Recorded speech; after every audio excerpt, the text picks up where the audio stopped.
días, muchas gracias por la presentación y bueno, para mí es un placer, un honor estar con ustedes esta mañana y bueno, trabajar en estas 3 jornadas que hemos hecho con la universidad, con la unidad de género, con el centro de transversalización. Entonces estuvimos ya en Talca y en Temuco conversando sobre estos temas. Las reflexiones que traemos hoy día tienen que ver, bueno, con nuestra experiencia en el trabajo con hombres. En contexto universitario traemos algunas evidencias y bueno, algunas experiencias también de políticas y programas que se han realizado en distintas universidades en contexto universitario. Voy a comenzar comentando algunas cuestiones relacionadas con el orden de género, después profundizar un poquito en la idea de masculinidades, de qué se trata esto, después vamos a ejemplificar con 2 temas, el tema de corresponsabilidad y el tema de violencia, siempre en contexto, en el segundo caso con varios ejemplos en el contexto universitario, y finalizaremos con algunos ejemplos bien concretos de iniciativas que se han hecho en distintas universidades y también en la Universidad Autónoma. Traigo estas preguntas para comenzar. Bueno, me pidieron que estuviera al lado del estrado, así que tengo que ubicarme aquí bien con la pantalla. ¿Qué tiene que ver el orden de género y la masculinidad con las brechas de género en la universidad? Eso como primera pregunta. Y la segunda pregunta, ¿cómo involucrar más a los hombres en la agenda de género en las universidades? Por eso puse esa foto, la idea de cómo podemos empujar esta agenda que en realidad llegó para quedarse. Se han desarrollado un montón de iniciativas, particularmente en los últimos 5 años en contexto universitario.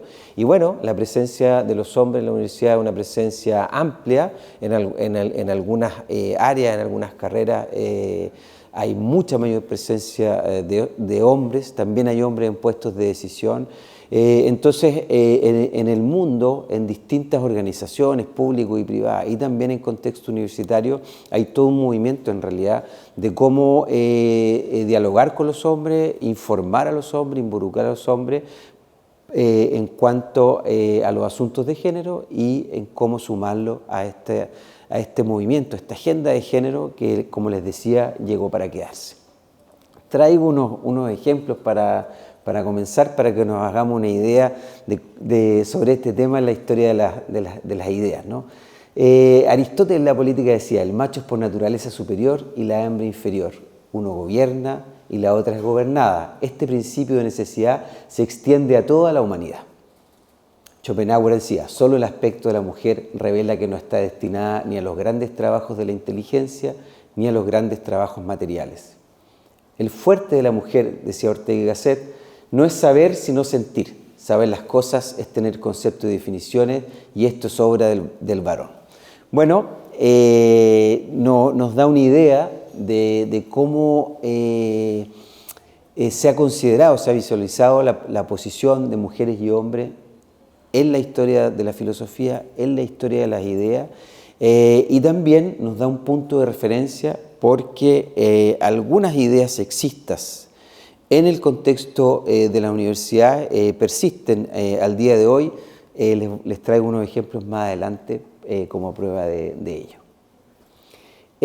Quiero partir entonces con esta idea del género como principio organizador en nuestras sociedades. Aquí sigo algunas ideas de Connell, particularmente, socióloga australiana, tremendamente influyente en el campo del género y en el campo de masculinidades a nivel mundial. Bueno, ella nos dice que es uno de los principios organizadores junto con otro, ¿no? El tema de la clase, por ejemplo, muy importante. Define las relaciones entre hombres y mujeres, nos dice la autora, pero también entre hombres, y ese va a ser un aspecto bien importante dentro de su teoría, ¿no? Entender cómo ella dice, hasta ahora, hace 30 años, ¿no? Hasta ahora se había fijado los estudios de género principalmente en la relación entre hombres y mujeres, pero se había descuidado esto de las relaciones entre hombres, y para entender los problemas relacionados con el género necesitamos entender esas relaciones también. Bueno, el género nos dice que define los ámbitos de lo público y lo privado, lo productivo y lo reproductivo, y eso va a ser bien importante para entender, por ejemplo, la aproximación de los hombres al campo del cuidado y de la paternidad. Vamos a profundizar también en ello en un momento. Bueno, el género tiene que ver con procesos estructurales, por ejemplo, cómo se organiza el mercado del trabajo, y también con procesos subjetivos, es decir, si en un aula, en una sala de clase, hay un ejemplo sexista, como los que yo les voy a mostrar en un momento más, eso también tiene que ver con estas cuestiones de género. Y también algo que se ha planteado en los estudios de masculinidades, que en nuestra región de América Latina tienen cerca de 30 años, es que los hombres están en posición de privilegio, pero también en algunos ámbitos sufren desventajas. Por ejemplo, después de una separación, tienen usualmente menor contacto con sus hijos e hijas. Traigo una imagen para transmitir esta idea de cómo nuestra sociedad está tan marcada por las cuestiones de género. Un fotógrafo japonés ponía a niños y niñas con todos sus juguetes y bueno, tiene varias fotos en esta línea.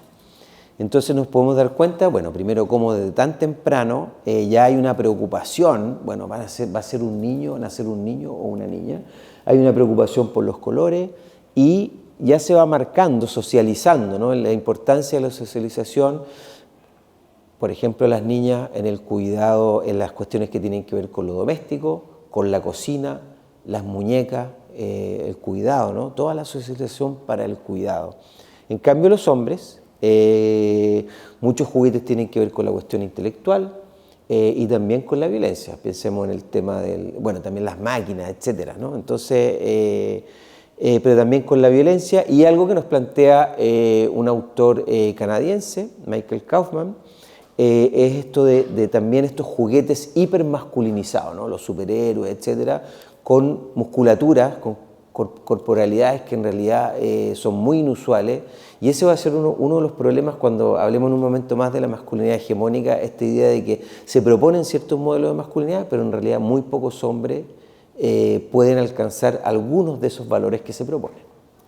Otro ejemplo reciente es el tratamiento distinto que suelen tener hombres y mujeres en ciertos campos, en ciertos ámbitos. Traigo un ejemplo reciente del ámbito del deporte, cuando los tenistas hombres ganaron la medalla de oro, esto jamás lo olvidaremos, y recientemente entonces cuando la tiradora, fíjense el texto, ¿no? La tiradora festejó con su marido y los suyos la histórica medalla de oro en París. El próximo paso es agrandar la familia. La celebración íntima de Francisca Groveto, ¿no? Entonces nos da una idea del tratamiento distinto que puede tener el éxito para el caso de las mujeres. También les voy a traer algunos ejemplos en esta línea más adelante. Es un asunto bien importante para los lugares de trabajo en general y para el contexto universitario también, este trato diferenciado que hay muchas veces en el lenguaje y en la expectativa y cómo se trata el éxito en el caso de los hombres y las mujeres. Así ha sido tradicionalmente, por supuesto que observamos también enormes cambios en este ámbito. Con el que nos dice también que, bueno, que cuando miramos la estructura del género hay algunos aspectos que son muy importantes, elementos muy importantes para entender las relaciones de género. Uno tiene que ver con el poder, otro tiene que ver con esto de lo productivo y lo reproductivo, o sea, tradicionalmente los hombres estaban en el trabajo remunerado y las mujeres en el ámbito del cuidado.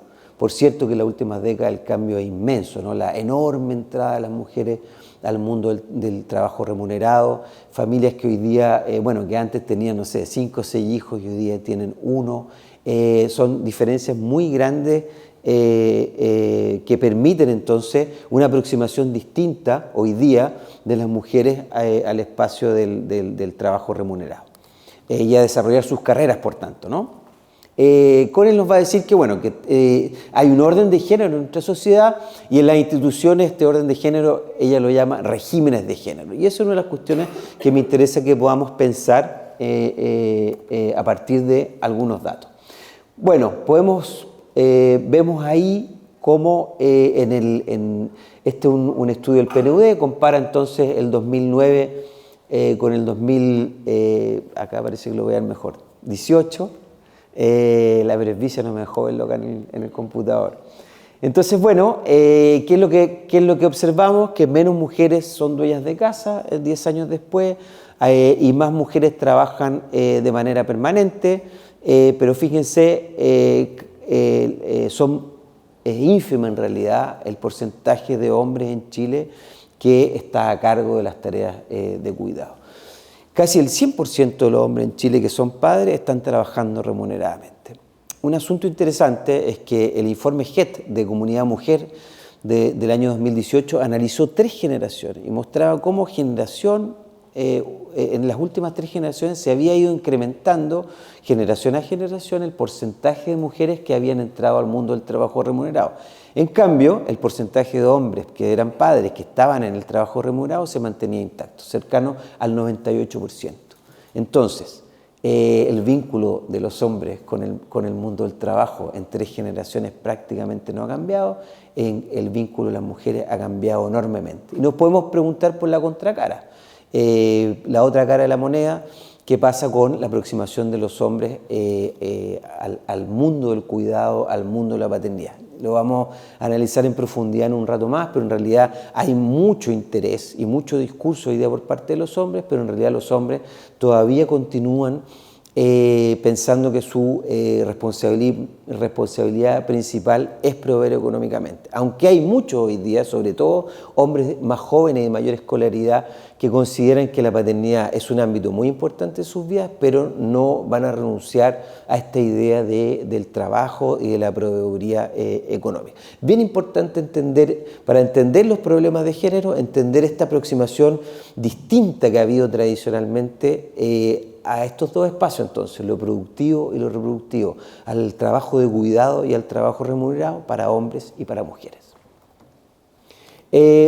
Bueno, estos datos tienen que ver con la encuesta de uso de tiempo y entonces nos muestran el tiempo que en Chile dedican hombres y mujeres adultos a distintas tareas de cuidado de los hijos menores de 5 años y entonces nos podemos dar cuenta cómo el tiempo es mucho mayor en el caso de las mujeres. La contracara es que esos padres están trabajando remuneradamente, pasan más tiempo trabajando entonces que cuidando, pero cuando miramos todo ese tiempo dedicado al cuidado por hombres y por mujeres, nos damos cuenta entonces que las mujeres están mucho más, pasan mucho más tiempo cuidando, pero fíjense, los hombres, la tarea que más hacen es jugar con los hijos, pero las mujeres pasan más tiempo jugando con los hijos. Entonces, ahí podemos hacer distinciones, podemos pensar, digamos, ¿no? Entonces, ¿qué le pasa a los hombres cuando se aproximan al espacio del cuidado? Bueno, juegan un rato con los hijos y sienten que cumplieron con su cuota, ¿no? Algunas de las frustraciones que vemos en el campo clínico entre hombres y mujeres tienen que ver con eso. O sea, ella está enojada con él porque él llegó y le fue a dar una vuelta a la plaza, incluso a veces fue a la plaza y lo aplaudieron, digamos, oh, un papá súper como comprometido y le dio una vuelta media hora y volvió y ya siguió en sus cosas, ¿no? Entonces, ese vínculo distinto con el ámbito del cuidado está marcado a fuego por cuestiones de género. Nos dice Catalina Weinerman, una autora argentina, también analizando los datos de la encuesta de uso de tiempo allá en Buenos Aires, cómo hay tareas en las cuales las mujeres casi no entran, como reparaciones en el hogar, sacar la basura, y tareas en las cuales los hombres casi no entran, como las tareas como hacer el baño, por ejemplo. Entonces, bueno, vemos ahí cómo la aproximación es muy distinta al tema del uso de tiempo. Otro problema relacionado con el orden de género es cómo en ciertos sectores en nuestra sociedad tenemos mayor presencia de mujeres y en otros mayor presencia de hombres. Entonces ahí es muy claro, sectores como la minería y la construcción están saturados de hombres y entonces presentan desafíos particulares. Esto va a ser bien importante para la universidad porque también se tiende a reproducir este orden y entonces cada facultad va a tener desafíos distintos. Me ha tocado trabajar en el campo de la minería y entonces algunas de las cuestiones son, bueno, ¿cómo incrementamos el porcentaje de mujeres? ¿Cómo trabajamos en un mundo tan masculinizado y con una cultura tan masculina y lleno de bromas machistas en la faena, etcétera, la incorporación de las mujeres, porque van a sufrir algunas discriminaciones específicas porque cuesta mucho que los hombres acepten en fondo la entrada de las mujeres. era para el otro lado. Bueno, otro gran problema en el orden de género es la discriminación salarial. Es cercana al 20% la brecha salarial, y entonces por igual trabajo, igual calificación, se le paga más a los hombres. Esto también tiende todavía a reproducirse en las universidades. En los países nórdicos lo han tenido muy claro, que han tenido políticas por más de 60 años para democratizar las relaciones en la casa, así lo dicen ellos, y entonces una de las primeras cuestiones que dijeron tenemos que solucionar es que no haya discriminación salarial, porque si no, bueno, si una pareja tiene que decidir que uno de los dos salga a trabajar y el otro cuide, obviamente van a decir que salga a trabajar a quien le pagan más, entonces se mantiene el orden de género, ¿no? Otro gran asunto que tiene que ver con el orden de género tiene que ver con los puestos, la mayor presencia o la alta presencia de los hombres en puestos de liderazgo, de decisión, etc. Una de las estrategias en este campo, ¿no?, en el trabajo con hombres, cómo sumar a los hombres a la agenda de género, es trabajar con hombres en puestos de dirección, de alta dirección, de liderazgo, de decisión. Si ellos no están convencidos, es difícil que podamos avanzar en la instalación de políticas e iniciativas en este campo. Entonces, bueno, yo hago una pregunta provocadora. Hay un orden de género en la academia. ¿Cómo participan los hombres en este orden? Les traigo esta foto, no es de ahora, es del 2014, pero bueno, parece como un senado de la Guerra de las Galaxias y nos queda como muy claro esta idea de la alta presencia que tradicionalmente los hombres han tenido en puestos de decisión. Obviamente está cambiando aceleradamente, hoy día tenemos muchas rectoras o varias rectoras mujeres, pero la foto es bien decidora. Esta es una infografía de una universidad del sur de Chile y nos muestra entonces aquí a la izquierda la presencia de hombres y mujeres en distintos ámbitos de la institución y ustedes podemos ver que en color verde están los hombres y eso ha sido la tradicional. Entonces están entrando las mujeres, pero todavía en varios lugares de decisión tenemos mayor presencia de hombres. Y me pareció interesante también las distinciones académicas que en esa universidad se han entregado a lo largo de los años. Ahí están los datos hasta el 2016 y ustedes pueden ver también cómo en realidad son 4 casos hasta esa fecha en que se entregaron distinciones a las mujeres. Otro asunto también importante, el tema del prestigio, del reconocimiento, de las eminencias, etcétera, ¿no? Hay harto paño que cortar, yo creo. Bueno, tiene mucha información este slide, pero voy a intentar transmitir los puntos más importantes. Lo primero será el del medio. No, ¿cuál será? No lo encontré. Ya, no tengo el... podemos ver en el gráfico de arriba cómo cuando comienza la carrera universitaria, ¿no?, en el pregrado, tenemos hoy día en Chile mayor presencia de mujeres. Pero es muy claro qué es lo que va pasando a lo largo de la trayectoria universitaria, ¿no?, y al término de la universidad y después la instalación, con el porcentaje o presencia de las mujeres. Entonces, este es uno de los asuntos centrales en el fondo. O sea, ¿por qué? Y desde la teoría podemos decir entonces que aquí se tiende a reproducir el orden de género.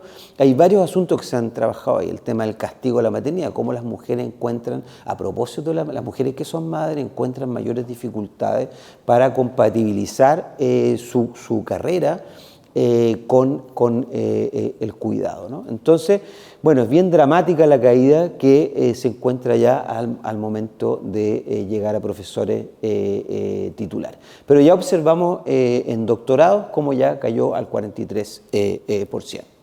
Bueno, otro asunto importante que en las universidades es que, bueno, existe, me voy a poner acá mejor, tenemos paridad de género en número de científicos en América Latina, pero las mujeres están subrepresentadas en las publicaciones, subrepresentadas en los consejos editoriales, en puestos académicos de investigación, en puestos de poder y liderazgo. Todo esto es evidencia, es en las universidades en América Latina. Hay barreras para la promoción, se habla de techo de cristal, se habla de fuga de talento, fuga de tuberías, se ocupa en la literatura anglo. Fíjense, ellas publican más en el circuito latinoamericano, los hombres publican más en el circuito global. Sin embargo, cuando ellas publican en el circuito global, son menos citadas. O sea, también hay un trato distinto a las publicaciones de las mujeres. Bueno, hay brecha salarial también en las universidades, hay mayor exposición al acoso sexual, se estima que es cerca de 14 veces más exposición, hechos de violencia sexual en contexto universitario y laboral. Bueno, hay problemas también con la educación sexista, ya les traigo un ejemplo más adelante. Hay sesgos de género también en las evaluaciones que hacen los estudiantes al final de los semestres. En la pandemia, ¿qué pasó? Subió la productividad general, pero disminuyó la productividad de las mujeres. Aumentó, sabemos, hay varios estudios que nos muestran cómo aumentó la sobrecarga de las mujeres en el ámbito del trabajo. Hay estudios específicos que hicieron con académicos y académicas y mostraban, por ejemplo, cómo en una pareja de académicos él tendía a ocupar el espacio más privado en la casa y ella el espacio más público, como el comedor, y entonces tenía mayor cercanía con los hijos y tenía que resolver el tema de que los hijos se conectaran, etcétera. El último ejemplo que me lo compartió uno de las colegas acá es muy interesante. Se hizo un estudio en Estados Unidos con 12.000 cartas de recomendación a puestos académicos y el lenguaje que se ocupaba en esas cartas era distinto para las postulantes mujeres que para los postulantes hombres. En el caso de mujeres se hacía mucho énfasis en el esfuerzo, en el caso de los postulantes hombres en el talento. Algo también interesante es que cuando en las cartas de las mujeres se ocupaba un lenguaje más relacionado con el talento, era más probable que fueran contratadas, ¿no? Entonces, otro ejemplo más del tratamiento distinto que pueden tener hombres y mujeres en el ámbito académico. Bueno, ¿qué pasa en las universidades chilenas? También tenemos entonces que la presencia de hombres y mujeres es distinta en las distintas ramas. Un asunto importante de considerar, los desafíos van a ser específicos entonces para cada rama. Hay discriminación salarial también. Ok, ahí llega. Siguiente tema, hablemos un poquito sobre masculinidad. Vamos a explicar esto, de qué se trata esto de la masculinidad hegemónica. Es un concepto que acuña Connell, y dice ella que consiste en la forma más valorada de masculinidad en un momento dado y, bueno, tiene una dimensión normativa, ¿no? Es una norma social. Dice ella, es aquella versión de lo masculino que ocupa la posición hegemónica en un modelo dado de las relaciones de género. Algo muy importante en la teoría es que la masculinidad hegemónica no se instala por coerción, sino que por consenso social, por persuasión. Son valores en el fondo que están circulando en todas las instituciones sociales, en la familia, en los medios de comunicación, etc. ¿Cuáles son algunos de estos valores? Bueno, que los hombres tienen que ser competentes, exitosos, aguantar, autosuficientes, autocontrolados, comprenderán las implicancias que tiene este tipo de valores. Por ejemplo, en el plano de la salud mental, yo mi tesis doctoral la hice sobre depresión masculina y algunos hombres entraron en proceso de depresión, eso se plantea en distintos estudios en el mundo, porque vieron amenazados estos valores, o bien cuando entraron en un proceso depresivo tuvieron varios problemas con este tipo de valores. Por ejemplo, que sentían que tenían menos competencia, que no podían cumplir con los atributos de la masculinidad, con lo que se esperaba de ellos, etc. Entonces, es la forma más honorable de ser hombre en una sociedad dada, en un contexto dado. Es un error pensar que la masculinidad hegemónica tiene que ver con la violencia o solo con la violencia. Los hombres, bueno, ven esto como un modelo y se están comparando con este modelo. Algunos estarán más cerca, otros estarán más lejos. No se plantea en la literatura, en varios estudios cualitativos latinoamericanos se habla de las contradicciones que viven los hombres porque cumplen con algunos valores y no con otros, o porque les cuesta llegar, o porque son pocos los hombres que pueden cumplir con este conjunto de atributos. También está el problema de las distintas jerarquías, estas comparaciones. Piensen en el bullying en las escuelas, ¿no? En los colegios, cómo ya se instala forma de ser hombre, cómo se sanciona a los niños que pueden ser más femeninos o que no cumplen con este formato de la masculinidad heterosis o de la fuerza, etcétera, ¿no? Hoy día vemos muy distintas expresiones de género, pero todavía vemos mucha discriminación homofóbica u homo-lesbo-bi-transfóbica, porque también esto va a ser importante después para las universidades, porque la discriminación y los hechos de acoso sexual en el contexto universitario en Occidente son más frecuentes hacia las mujeres, pero también hacia la diversidad sexogenérica. Y este asunto se habla, en mi opinión, se habla poco, o sea, está más visibilizado el problema del acoso sexual hacia las mujeres y no tan visibilizado el riesgo que tienen de sufrir hechos de acoso sexual la población de la diversidad LGBT, ¿no? Entonces, ese es un punto que quisiera colocar hoy día también cuando hablemos de violencia. En América Latina se ha ocupado la noción de mandatos, ahí José Olavarría, autor chileno, es un referente en este campo, es una forma de ser hombre que se constituye en referente o norma. ¿Cuáles son esos mandatos? Bueno, los hombres deberían ser heterosexuales, ser los proveedores económicos, ser la autoridad en la casa, y entonces hay problemas cuando los hombres no cumplen con esos mandatos. Ser padres también ha sido otro mandato.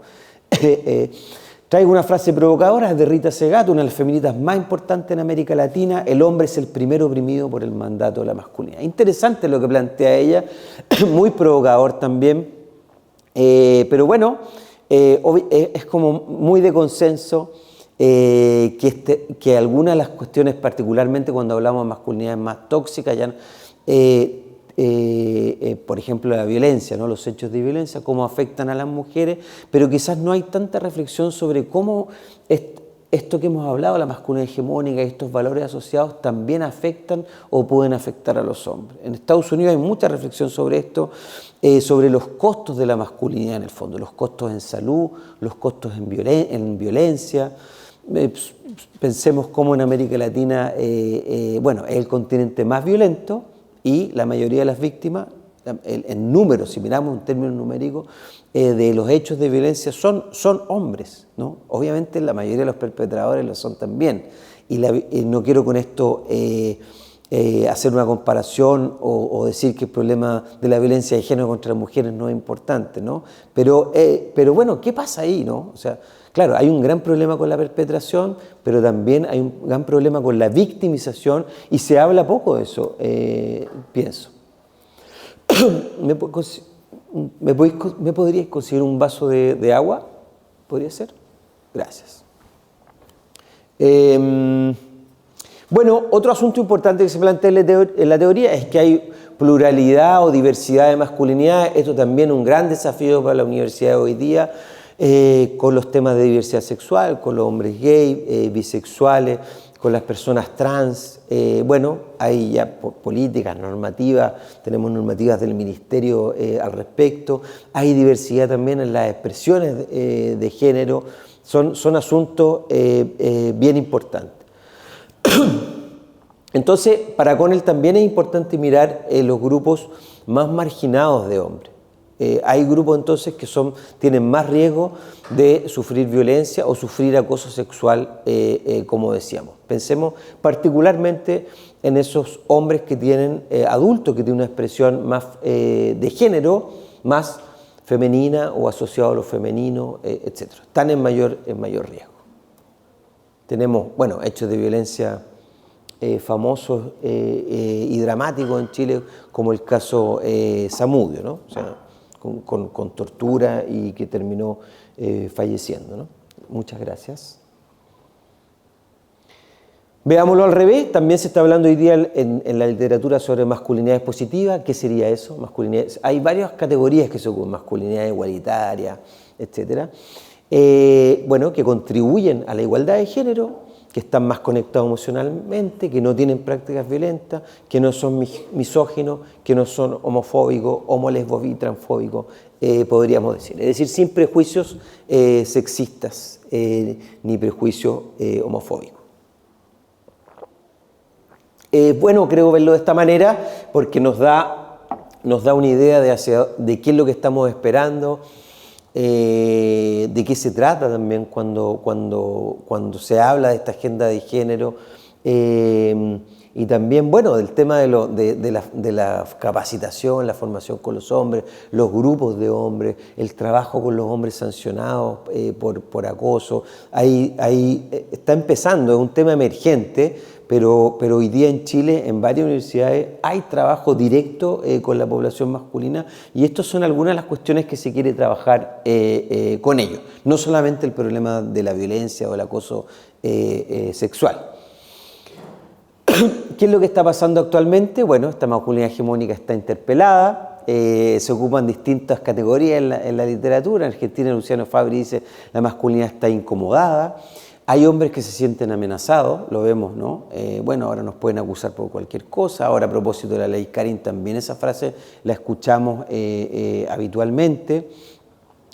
También se ocupa en la literatura la idea de, bueno, hay hombres también que están perdidos. O sea, hoy día con el enorme empoderamiento de las mujeres en los últimos años, no saben cómo ubicarse, cómo colocarse, cómo tratar a las mujeres. Y, bueno, en mi opinión, el mayor problema son esos hombres más machistas, digamos, que tienen prácticas, tienen un discurso sexista. Bueno, qué decir cuando hay misoginia, ¿no? Y hay mucha cibermisoginia, por ejemplo. En las redes sociales es sideral los comentarios misóginos que uno puede encontrar. Es un gran problema, incluso algunos de estos valores, no todos estos progresos o avances en los términos de género, hay mucho retroceso hoy día. Lo vemos incluso en el discurso de algunos políticos. Les voy a mostrar algunos ejemplos. Bueno, unas imágenes para ilustrar también cómo hemos tenido presencia, ha estado reflexionando en los últimos años e incluso décadas sobre el rol de los hombres, el papel de los hombres. El lugar del padre es el título de un artículo acá de Valdés y Godoy, acá en Chile, interesante. Bueno, el tema del poder de los hombres en el ámbito más rural, en el campo chileno, otro tema, reeditado ahora, ¿no? Entonces, bueno, con prácticas, con violencia sexual, con mucho machismo, con lo que ya en la literatura hoy día, en alguna literatura, pero sobre todo en términos de difusión se llama masculinidad tóxica. Bueno, otras masculinidades son muy importantes. Hoy día es un gran tema y un gran desafío también para el trabajo en la universidad, el trabajo con la diversidad sexogénera. Solo traigo a modo de ejemplo el caso de Pedro Lemebel y sus performances, ¿no? La enorme importancia que tuvo simbólicamente sus performances en su momento. Tenemos masculinidades indígenas, desafío para las universidades en el sur. Acá tenemos sede en el sur, las masculinidades rurales. Y bueno, en la política también algunos ejemplos penosos de reforzamiento de valores más tradicionales. Hay una agenda hoy día muy importante en Estados Unidos y en varios países de América Latina en la línea de promover la masculinidad tradicional, la familia tradicional. No hablar de los temas de diversidad sexogenérica en las escuelas, bueno, estar en contra de los derechos sexuales y reproductivos. Entonces se está hablando hoy día de movimientos neoconservadores, de movimientos antiderechos, y es un tema importante de investigar, de entender. Pero también entender que tiene gran presencia, porque tiene gran presencia en el discurso político, pero también en las redes sociales. De hecho, un estudio reciente que se hizo en Estados Unidos mostraba cómo muchos hombres solos tienen gran consumo de este tipo de mensajes, ¿no? Y bueno, con grupos específicos también, ¿no? Con hombres que se sienten amenazados por las mujeres. Hay un grupo de padres, por ejemplo, que tienen un discurso muy misógino, o sea, promueven los derechos de los padres, pero con mucha misoginia, es decir, mucho discurso contra las mujeres. Hay varios problemas ahí también específicos que podemos ir mirando. Bueno, también tenemos fenómenos culturales como el tema de la música, también un fenómeno regresivo, diría yo, en varios aspectos, con promoción de la masculinidad tradicional, de los hombres sexualmente activos, el uso de las armas, robar como una cuestión bacán, los autos, la ropa de marca, etc. Tiene enorme penetración, enorme presencia en la juventud y ahí es otro fenómeno interesante para mirar e investigar.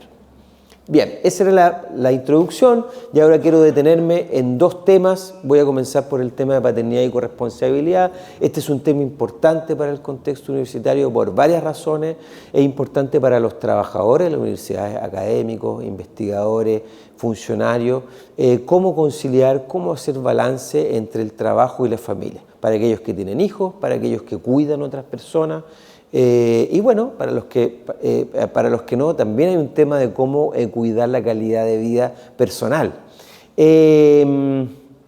También para los estudiantes, porque hay un porcentaje, aunque es pequeño, pero importante, es la experiencia de esos estudiantes, de esas estudiantes que son madres y padres, porque van a tener desafíos específicos. Entonces, cómo la universidad también ofrece condiciones para apoyar a estos estudiantes que son madres y padres. Más padres le dicen a este movimiento. Bueno, comentar algunas cosas del tema de paternidad en el Chile actual.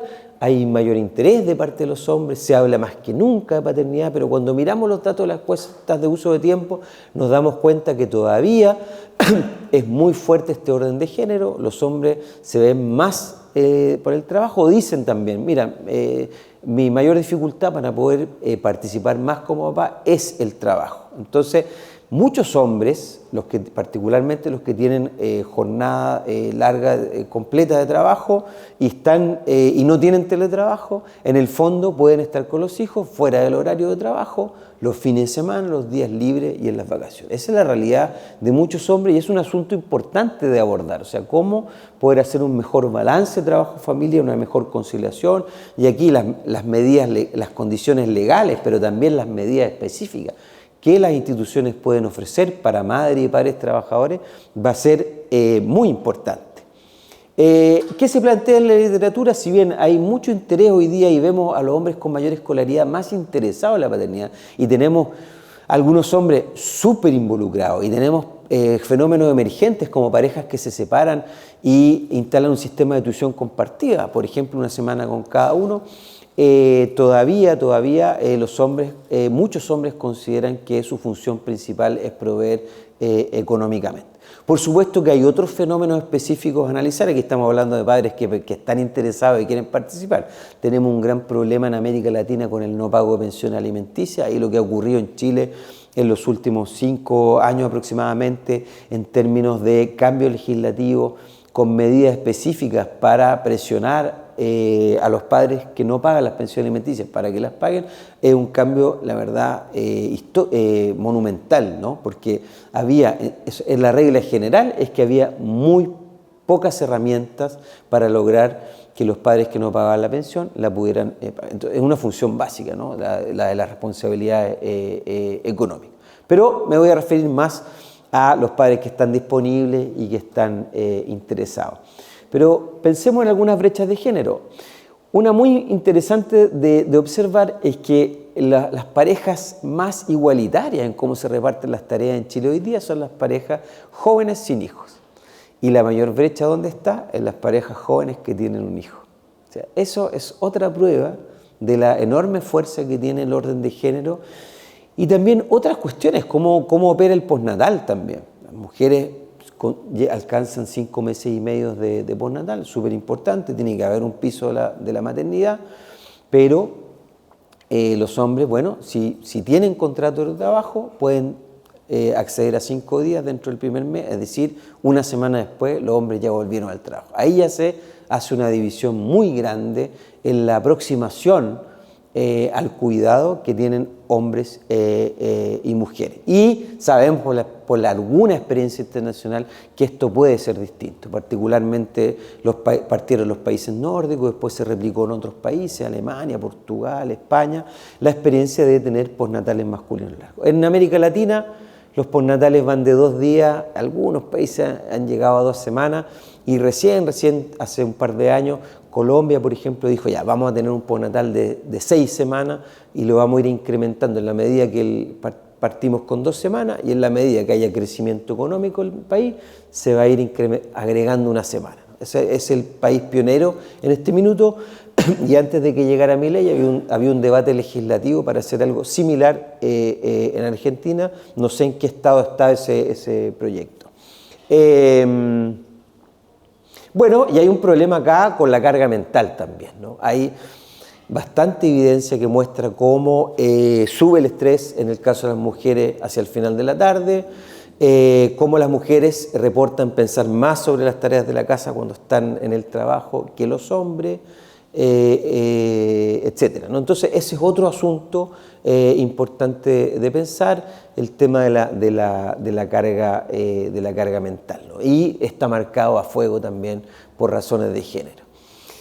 Acá, bueno, cuando me toca hablar de estos temas, los hombres que están súper involucrados en su paternidad, que tienen un reparto igualitario en la casa, dicen, no, pues yo no soy ese hombre, ¿no? Pero bueno, hay muy distintos tipos de paternidades, por lo menos decir eso, tenemos que hacer distinciones. Ahora, cuando miramos ciertos números, hay datos dramáticos. En la pandemia se hizo un estudio en todo Chile y se habló del hombre cero, o sea, se encontró que muchos hombres, 57% dedicaba 0 horas a tareas de cuidado y 38% 0 horas a tareas domésticas. Entonces, todavía tenemos masculinidades muy hegemónicas en Chile, un porcentaje me refiero, y hombres incluso que se consideran solamente el trabajo y que en la casa en realidad no van a hacer tareas de cuidado ni tareas domésticas. El discurso, entonces, cuando trabajemos los mensajes tienen que ser diferenciados también para la audiencia. Esto es un tremendo desafío, es difícil,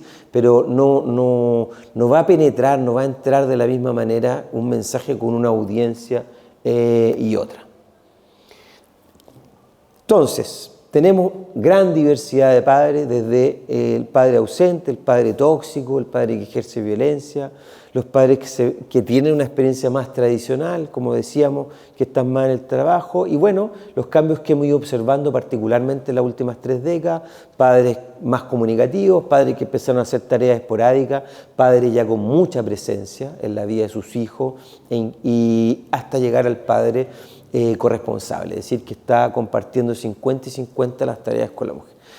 Implicancias para la vida académica, bueno, que muchos hombres han podido desarrollar su trayectoria académica, su biografía académica, porque han contado con el apoyo de su pareja o de la madre de su hijo. Entonces, acá esto también es un asunto importante de pensar, no solo cómo la universidad ofrece condiciones para el desarrollo de la carrera de las mujeres, sino que cómo las mujeres en su casa pueden encontrar, si viven con una pareja hombre, también el apoyo de la pareja para poder desarrollar su carrera.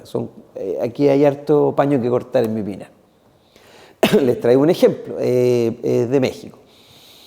En una investigación, entonces está hablando una mujer y dice, los hombres podrían hablar de sus responsabilidades, cómo coordinan las actividades en casa. Parte de la limpieza parte de los cuidados incluye la limpieza, la preparación de alimentos, etc. Y lamentablemente las mujeres siempre llevamos la carga mental y yo no distingo si ellos viven esa carga mental. Entonces, lo traigo como ejemplo, bueno, uno por el tema de la carga mental, pero otro por las diferencias de género. O sea, es importante para los hombres que podamos entender, ponernos los zapatos de las mujeres, entender ciertas cuestiones que vivimos muy distintos hombres y mujeres.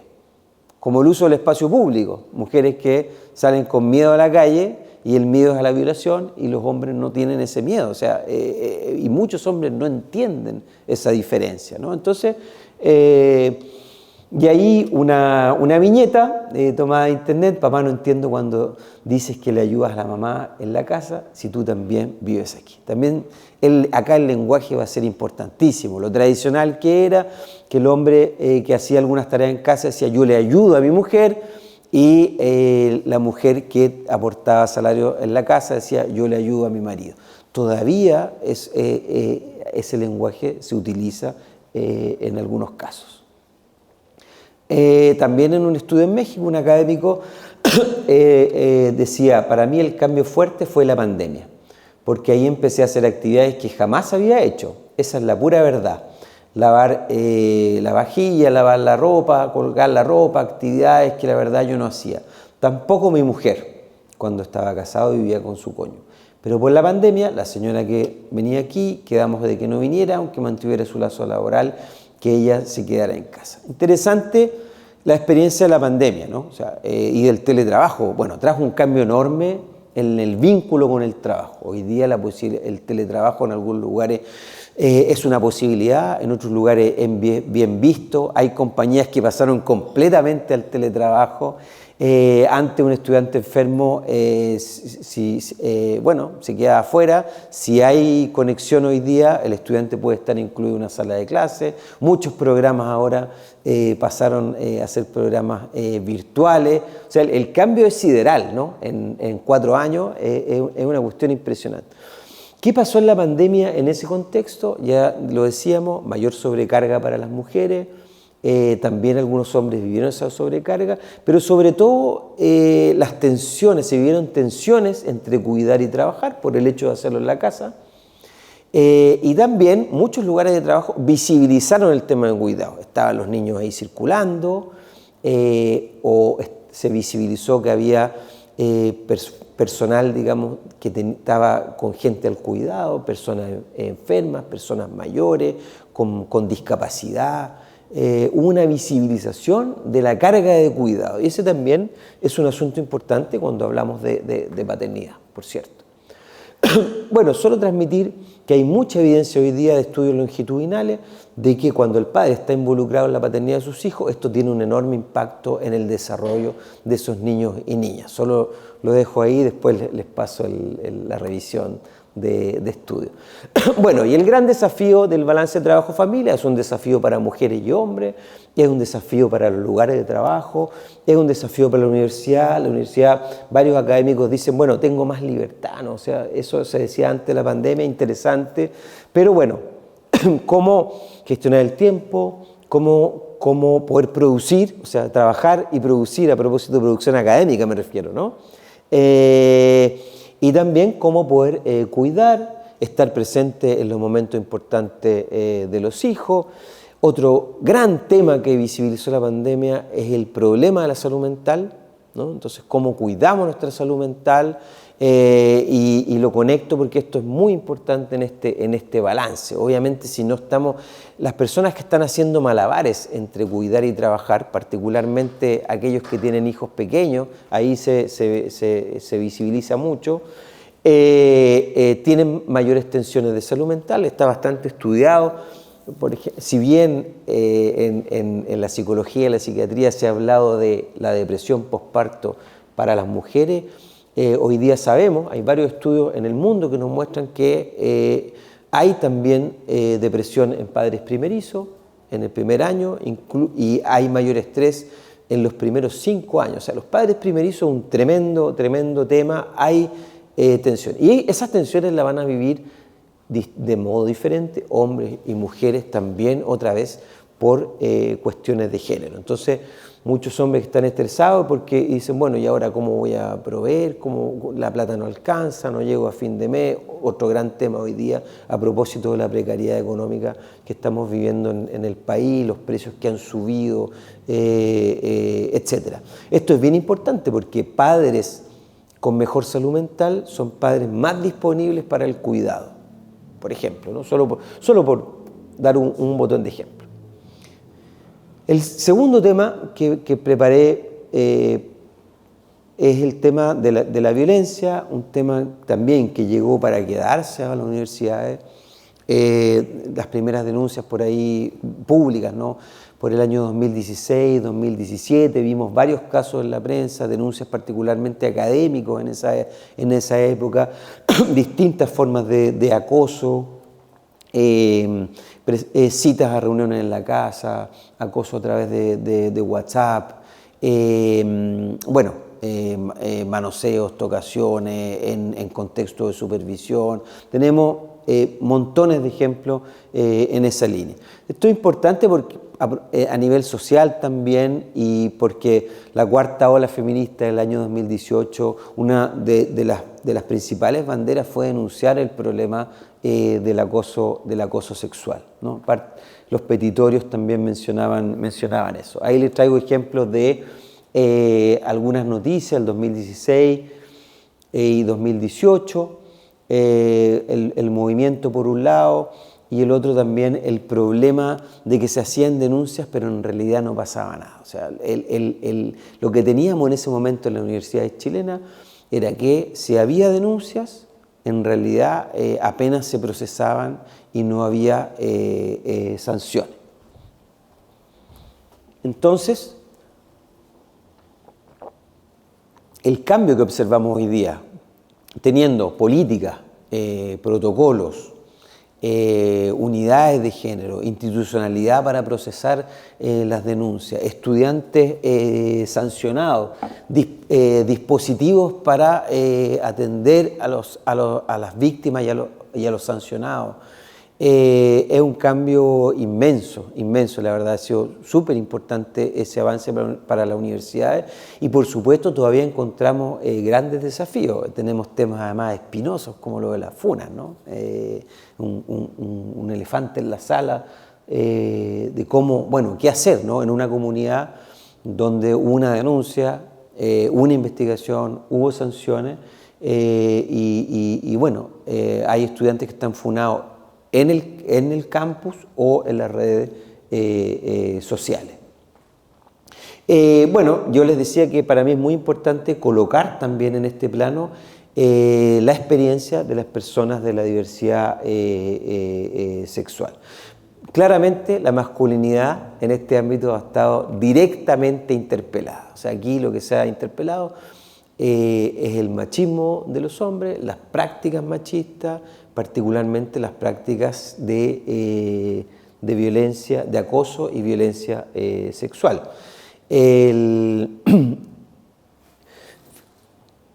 Solo un ejemplo del fenómeno de las tesis, ¿no? Cuando las tesis comenzaron su performance en una agrupación chilena, hubo en redes sociales muchas mujeres que ocuparon la fórmula del cántico de las tesis para contar su experiencia de victimización de violencia sexual. Traigo un ejemplo, y la culpa no era mía. Tenía 17 años, ni dónde andaba caminando por la universidad, ni cómo vestía, el uniforme de mi facultad es de otro país. Unos hombres pasaron en un carro y uno de ellos se asomó por la ventana y me agarró la nalga mientras otro se masturbaba. Cientos de ejemplos, yo recogí un montón de ejemplos, solo les traigo ahí un botón de muestra. Es importante porque esto ocurre, ella va caminando a la universidad, tenemos hasta casos de femicidio en campus universitarios como ocurrió en la UNAM hace pocos años. Y fue muy importante este fenómeno de colocar en la escena pública los hechos de violencia. También otro tema en que los hombres necesitamos entender más la experiencia que viven o han vivido las mujeres. ¿Qué se dice en el ámbito de la violencia machista? Que es un gran problema. Un tercio de las mujeres en América Latina y en Chile ha sufrido alguna vez en su vida un hecho de violencia física o sexual por parte de una pareja. Hay un gran problema con la perpetración, es decir, la mayoría de los perpetradores son hombres, se estima que es cercano al 90% de los hechos de violencia en el mundo son perpetrados por hombres. Aquí las nociones de la masculinidad hegemónica van a ser muy importantes. Hay varios estudios que nos muestran que hombres con actitudes más machistas son hombres que con mayor frecuencia han perpetrado violencia de género. Hay otros problemas, como el problema de la complicidad de los hombres, un asunto bien importante en varios ámbitos. Se ha operado con cofradías masculinas, hombres que han defendido a otros. hechos donde participan varios hombres, pensemos en el caso de Zamudio, la matanza, o sea, la violencia, digamos, en grupo que se hizo contra Zamudio, pensemos en el caso de las violaciones en manada, y bueno, tenemos otros problemas de cómo trabajamos con ese grupo específico de hombres que ha perpetrado violencia sexual. Es un trabajo específico que tiene técnica específica, se habla del trabajo de reeducación y cómo hacemos prevención con la población general de hombres.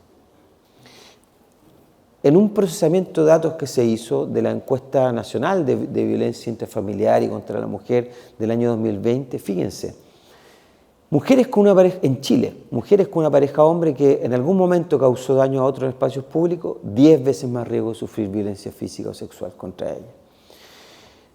Mujeres con una pareja hombre que consume alcohol frecuentemente, 6 veces más. Mujeres que fueron víctimas de abuso sexual en su biografía, 6 veces más riesgo de sufrir violencia de género. También tienen más riesgo las mujeres jóvenes, las mujeres sin estudios superiores, etcétera. La lista es más larga, les mostré los que son más, donde hay más factor de más riesgo, ¿no? Entonces, bien impresionante, y una de las cuestiones es, bueno, si queremos prevenir la violencia de género, necesitamos trabajar con los hombres y necesitamos trabajar con algunos aspectos específicos de la masculinidad hegemónica. Y cuestiones prácticas, como el tema del alcohol también, o sea, muchos hechos de violencia ocurren habiendo habido consumo de alcohol. Ya les decía que las mujeres son 14 veces más propensas a haber sufrido acoso sexual en la universidad o en el trabajo que los hombres, según un estudio que se hizo en varios países. Este dato es bien dramático. Mujeres en Chile que declararon haber tenido alguna interrupción en su doctorado, aproximadamente la tercera parte lo hizo por razones de acoso o discriminación. Entonces, bueno, cuando miramos algunos datos, la verdad es que el problema es bien dramático, bien dramático. Entonces, bueno, ¿cómo generamos entornos seguros y condiciones para que las mujeres puedan desarrollar sus carreras, sus trayectorias académicas y puedan estar en sus lugares de trabajo sin sufrir violencia machista?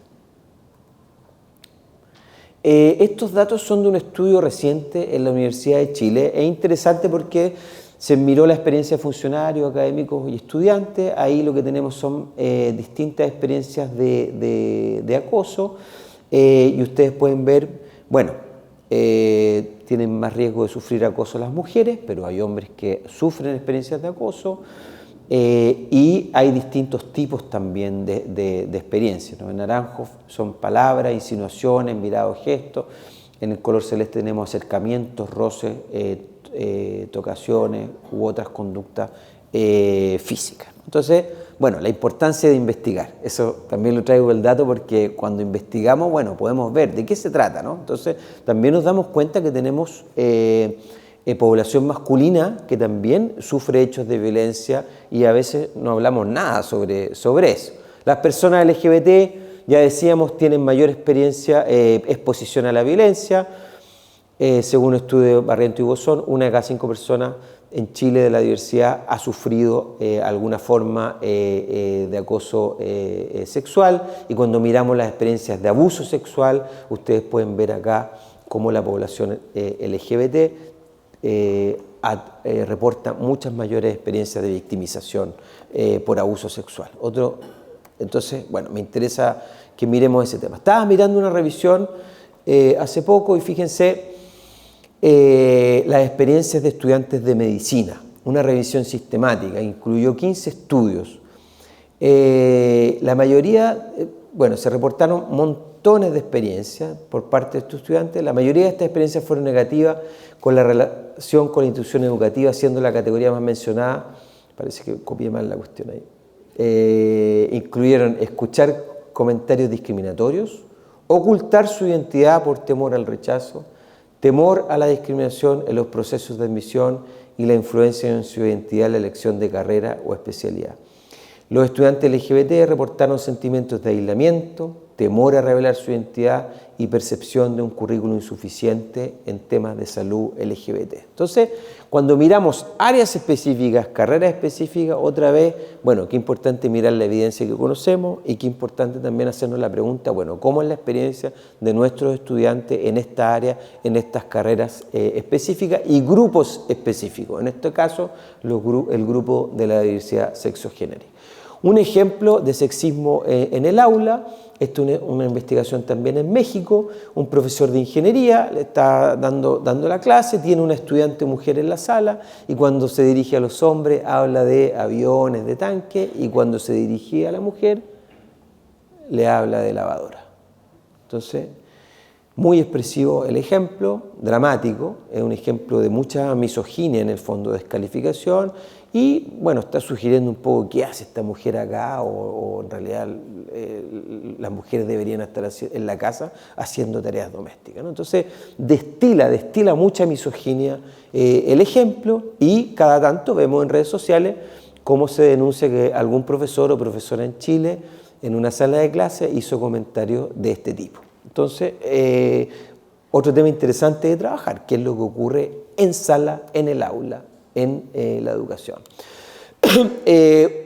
Un ejemplo de otro estudio de una estudiante en la Universidad de Chile, es un fragmento nada más, es mucho más largo, pero botón de muestra, me hizo pasar a su oficina, el profesor, ¿no? Cerró la oficina, apagó la luz porque dijo que así se veía mejor la pantalla, puso las dos sillas a un costado de la otra, lo cual era muy incómodo y revisamos alternativa por alternativa la prueba. Luego de eso yo me di cuenta, según la rúbrica, que efectivamente yo tenía la nota que tenía y que no había nada que hacer y yo le dije que ok, que gracias por la oportunidad y que yo me quería retirar. El profesor me planteó que se había ido solo por eso, porque en realidad la diferencia era mínima y siempre se podían hacer otras cosas, existían muchas formas de arreglar esta situación. Después el ejemplo sigue y claramente entonces hay insinuaciones, una insinuación sexual y le está ofreciendo un incentivo también de pasar. En otros casos hay la amenaza de la reprobación, ¿no? Un caso famoso de profesor Vera en la USACH, como, en contexto de supervisión de tesis de magíster, rozaba, tocaba, manoseaba a sus estudiantes y las tenía amenazadas de que las iba a reprobar en el fondo. Tenía mucho miedo las estudiantes, hay varios testimonios, y también hay testimonios interesantes que fueron a denunciar, y fueron a denunciar con una autoridad mujer, y la autoridad le dijo, no podemos hacer nada, mejor no hagas nada, porque este profesor tiene mucho poder en la universidad y esto te puede costar tu titulación. Así, corta, esto hace unos 5 años. El otro asunto muy importante es que las personas que han sufrido hechos de violencia tienen consecuencias en su salud mental y física. Eso también a veces nos cuesta entenderlo. Los que trabajamos en salud mental lo sabemos bien. Un ejemplo, yo dejé ir a fiesta con mis compañeros, me alejé harto de mis compañeros y la gente de la escuela, voy súper preciso a la universidad, voy a clase y vuelvo a la casa, aunque a veces me surgen sentimientos como rabia y pena, me molesta ir a clase. O sea, cambió su comportamiento de cómo se vincula con la universidad, cómo va a clase, etc.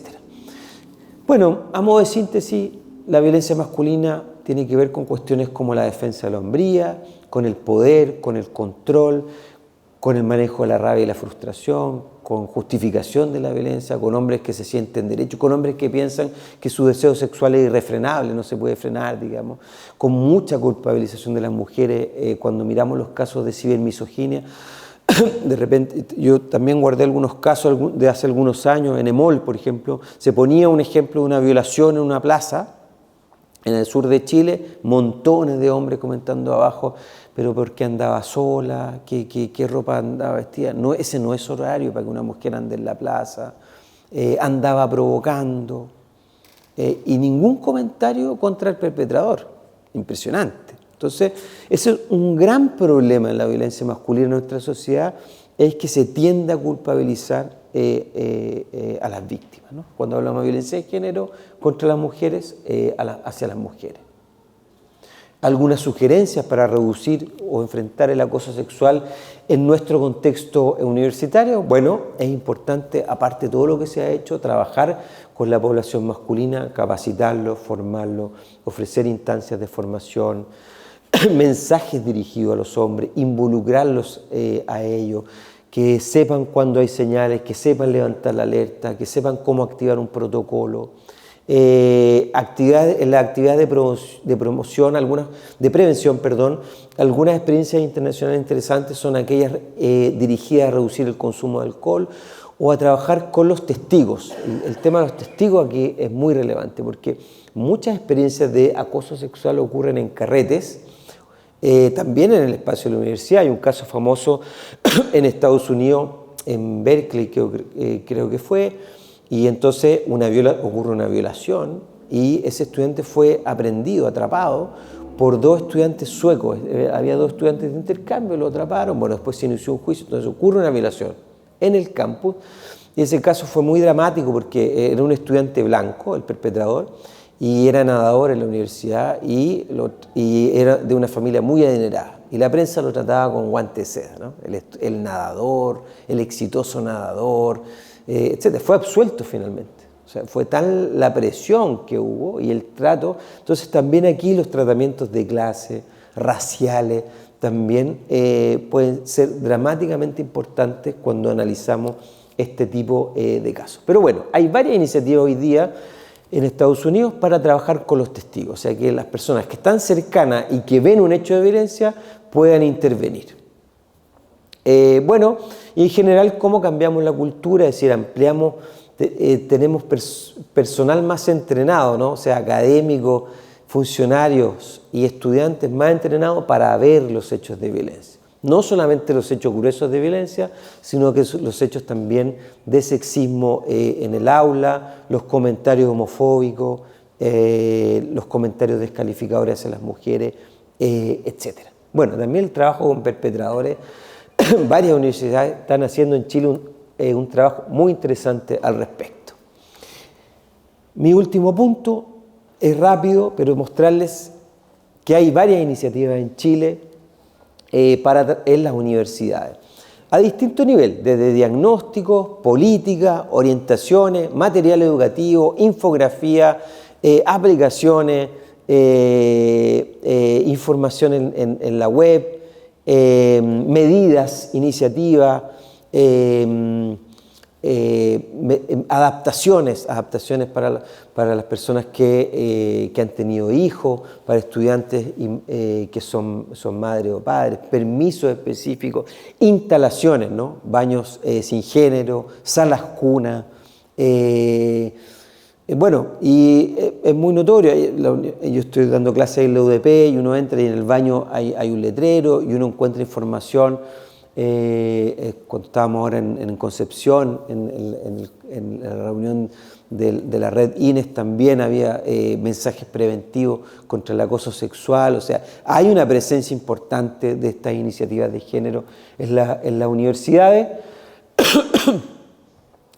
Son a distinto nivel, o sea, algunas sobre género en general, otras sobre educación no sexista, otras específicas para prevenir la violencia, algunas dirigidas a hombres. Ha habido alguna oferta de talleres con hombres en distintas universidades, etc. Ahí vemos un afiche de la Universidad de Talca, recomendaciones para disminuir la brecha de género de la Católica de Santiago, orientaciones para la paridad de género en la academia, ¿no? En la UDP,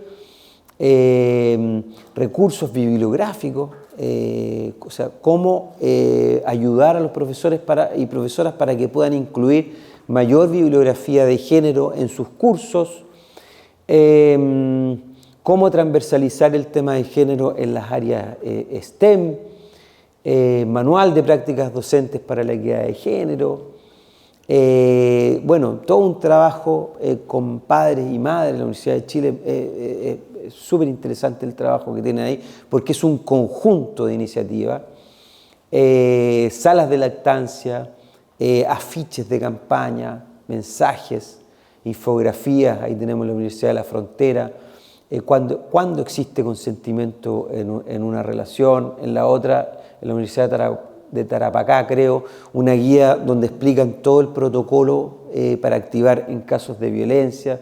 O sea, podemos ver que, pensando en el punto de comparación 2018, que no teníamos nada, es realmente impresionante la iniciativa que tenemos. Entonces también es una invitación a conocer esas iniciativas y no hay que inventar la rueda cada vez. Bueno, el tema de diversidad también importantísimo, guías de buen trato, manual para la comunicación inclusiva, todo el tema de uso de nombre social y trato a las personas trans, importantísimo.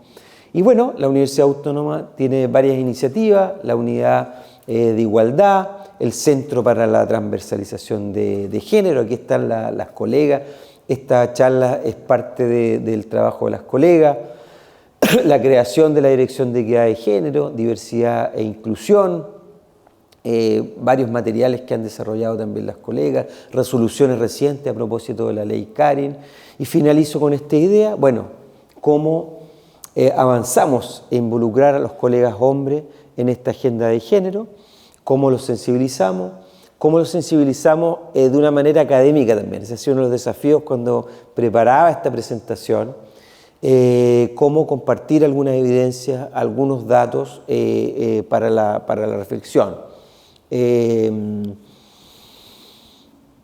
Cómo avanzamos en el desarrollo de políticas, protocolos, también en la capacitación del personal, cómo cambiamos la cultura también de nuestros departamentos, de nuestros laboratorios, de nuestras facultades. Quizás ese es uno de los desafíos mayores, ¿no? Cambiamos la cultura y podemos generar entonces entornos más inclusivos, entornos más respetuosos, condiciones para que las mujeres puedan desarrollar sus carreras y no tengamos este techo de cristal, esta fuga de talento, esta fuga de tubería que veíamos de manera tan dramática cuando revisamos el gráfico. Cómo generamos también una cultura más amigable con el tema del cuidado, con el cuidado de los hijos, de las personas que requieren cuidado en casa, el cuidado de la salud mental, bueno, de cada una de las personas, ¿no? Académicos, funcionarios. Hay desafíos importantísimos como la prevención del suicidio. Bueno, cómo promovemos también que las mujeres participen en la toma de decisiones, que estén en puestos de decisión, etcétera, y cómo vamos incorporando también en nuestro trabajo de investigación distinciones que nos permitan avanzar en esta línea. Hay algunas investigaciones que no hacen, que trabajan con población de hombres, muestras de hombres y mujeres, pero después los datos no están desagregados o a veces ni siquiera se alcanzó a preguntar. Hay varias recomendaciones internacionales de cómo avanzar en esta línea. Bueno, y por último, algo que a mí me importa mucho, cómo generamos debate y reflexión con los hombres. Yo creo que están dadas todas las condiciones, dados estos cambios culturales que hemos conversado hoy día. Bueno, eso es lo que traía preparado. Me disculpa si me alargué un poco. Gracias.